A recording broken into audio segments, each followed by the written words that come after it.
Hello everyone, this is me Maha, your English instructor from Tutoria.pk. I hope you all are doing good and are in great spirits. In today's video, we are going to discuss summary of Unit 4 जिसका नाम है First Aid. So let's see what does paragraph 1 talk about.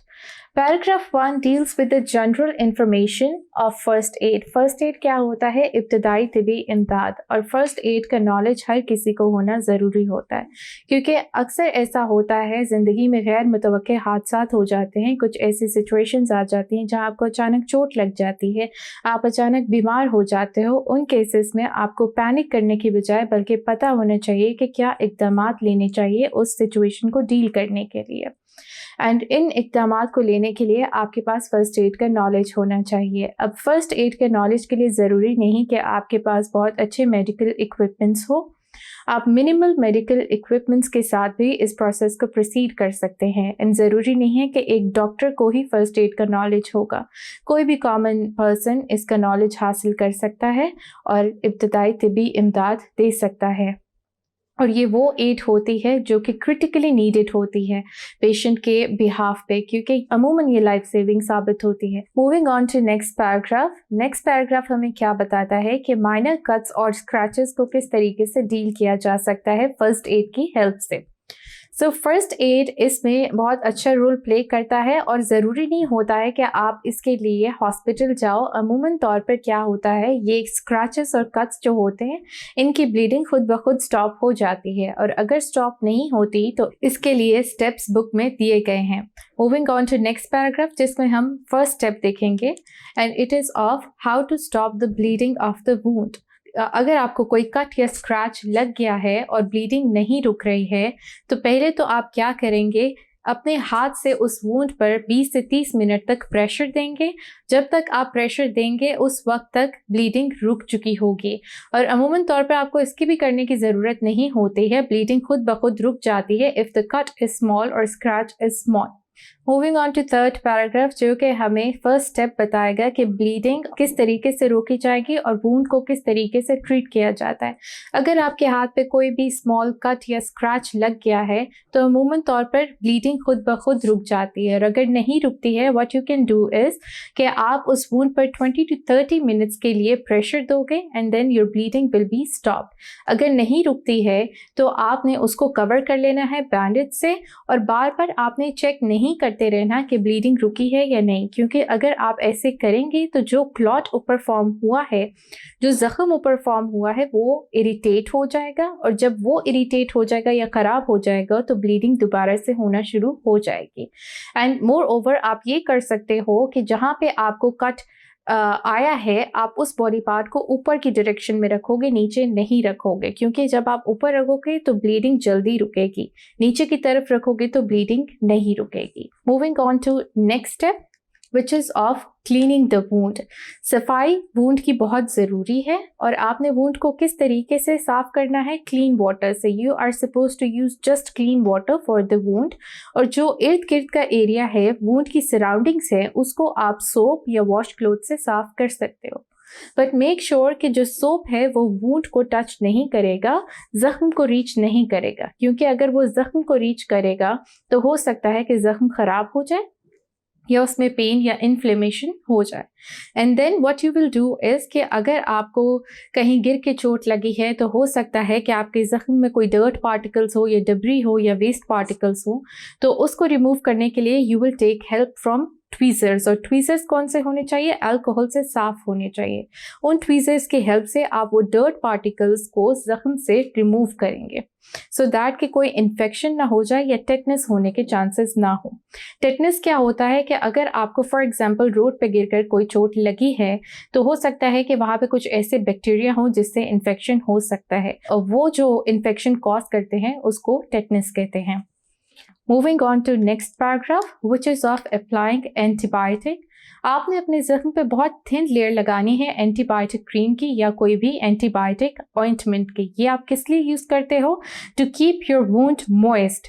जब आपका wound moist रहेगा नम रहेगा तो वो heal जल्दी करेगा। एंड एंटीबायोटिक एक्चुअल में वुंड की हीलिंग प्रोसेस को फास्ट नहीं करता है, बल्कि आपके बॉडी के नेचुरल हीलिंग प्रोसेस को फास्ट कर देता है, जिसकी वजह से आपका जो वुंड है वो भी जल्दी भर जाता है। अगर आपको एंटीबायोटिक यूज़ करके कोई एलर्जी फील होती है, क्योंकि उसके अंदर इंग्रेडिएंट्स कुछ ऐसे होंगे जो आपको सूट नहीं करते हैं, कोई एलर्जी फील हो रही है या रैश फील हो रही है, so then you will have to discontinue using that very antibiotic cream or ointment. Moving on to next step, which is of covering the wound. अब आप अपने जख्म को किस तरीके से कवर कर सकते हैं? With the help of bandages. You can cover your wound with the help of bandages and you can also keep your wound clean with the help of bandages, क्योंकि ये wound को कवर करके रखेंगे। लेकिन जब आपका वुंड इस हद तक भर जाए कि कोई इन्फेक्शन होने के चांसेस नहीं है, तब आपने बैंडेजेस रिमूव कर देनी है और आपने खुली हवा में उसको छोड़ना है, ताकि हीलिंग प्रोसेस फास्ट हो जाए और जख्म जल्दी भर जाए। Moving on to paragraph 7, which describes another step, which is of changing the dressing. अब ड्रेसिंग क्या होती है? जो वाइट कलर की पट्टी जख्म पे यूज़ होती है उसको ड्रेसिंग कहते हैं, और वो कब चेंज करने की ज़रूरत पड़ती है? जब वो गीली हो जाए या गंदी हो जाए, when it becomes wet or dirty. And अगर आपको एलर्जी फील होती है एडहेसिव बैंडेजेस यूज़ करके, एडहेसिव बैंडेजेस कौन सी होती है? जो चिपकने वाली बैंडेजेस होती हैं। तो you can move on to adhesive free bandages, जैसे कि गॉज रोल हो गया, स्टेराइल गॉज हो गए, या loosely applied elastic bandage. Will move on to our next paragraphs, और उसमें आप देखेंगे कि ये कौन सी बैंडेजेस होती हैं। Moving on to next paragraph, and it describes last step, which is of watching for signs of infection. अगर आप ये महसूस करते हो कि आपका जो वुंड है वो इन्फेक्ट हो रहा है और भर नहीं रहा है, उसको आराम नहीं आ रहा है, then you are supposed to consult a doctor. और उसके साइंस क्या होते हैं? If you are feeling pain in your wound, आपको पेन हो रहा है, आपको वार्मथ या गर्माहट फील हो रही है, इन्फ्लेमेशन हो रही है, या स्वेलिंग फील हो रही है, या ड्रेनेज फील कर रहे हैं आप। ड्रेनेज मतलब कि कुछ ऐसे फ्लूइड्स वुंड में भर जाते हैं जिनको ड्रेन करने की ज़रूरत होती है, जिसे आम वर्ड्स में हम पस या पीप कहते हैं। Then you are suppose to consult your doctor and you are not supposed to rely on first aid only. Moving on to 9th paragraph. अब 9th paragraph किस चीज़ के साथ डील करता है? फर्स्ट एड किट के साथ। फर्स्ट एड किट में क्या कंपोनेंट्स, क्या एसेंशियल्स होना ज़रूरी है, ये हमें ये बताएगा। So first essential is of first aid book.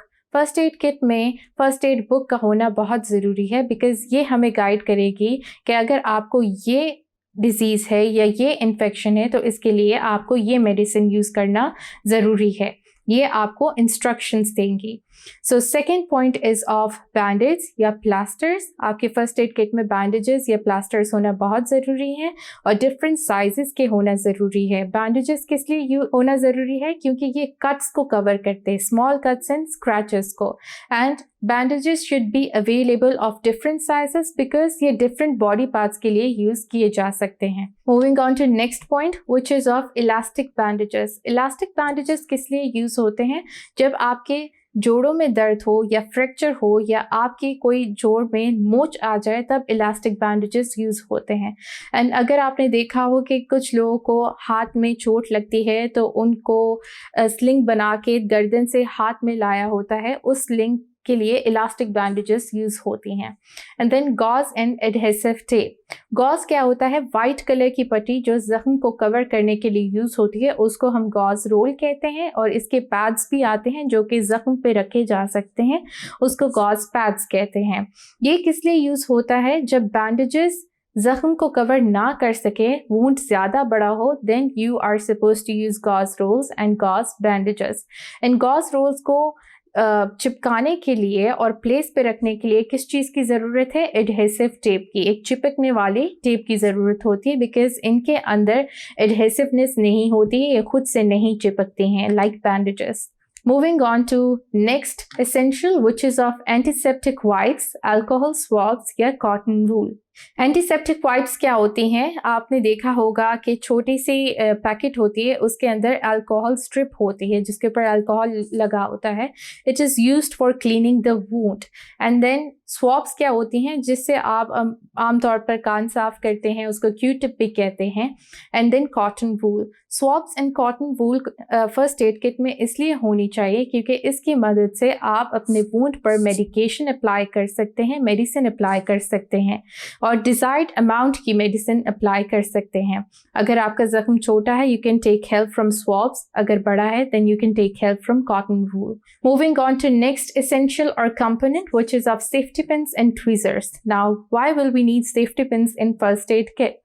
For pinning up our dressing. कुछ इस तरह की ड्रेसिंग होगी जिसे हम एडहेसिव टेप से नहीं लगा सकते या जो खुद से एडहेसिव नहीं है, तो उसके लिए हम सेफ्टी पिन्स यूज़ करेंगे. And then tweezers, as we talked earlier, कि ज़ख्म में जब कोई वेस्ट पार्टिकल्स रह जाते हैं या डर्ट पार्टिकल्स रह जाते हैं तो हम उसे ट्विज़र्स से निकालते हैं सो दैट कोई इन्फेक्शन ना हो जाए. Moving on to next component, which is of scissors. Scissors हमें क्यों चाहिए होती हैं? अपनी ड्रेसिंग को डिज़ायर्ड साइज में काटने के लिए हमें scissors चाहिए होती हैं. And then latex gloves. Latex gloves हमें क्यों चाहिए होते हैं? When we are dealing with some patient और उसकी bleeding हो रही है and we don't want कि उसका wound हमारी स्किन के साथ contact में आए, या we are treating any wound of some other person और हम नहीं चाहते कि उसके wound में कोई बैक्टीरिया है तो वो हमारे contact में आए. So for that we can take precautionary measures और हम ये latex gloves पहन के उसको treat कर सकते हैं.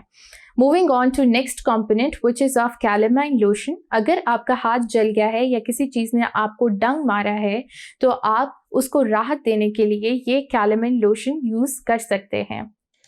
And then second last component is of clinical thermometer. Clinical thermometer वही आम thermometer होता है जो हमारे घरों में भी होता है and we know that it's for checking fever. And last component is of analgesic tablets. Analgesic tablets कौन सी होती हैं? Which has capabilities of relieving pain.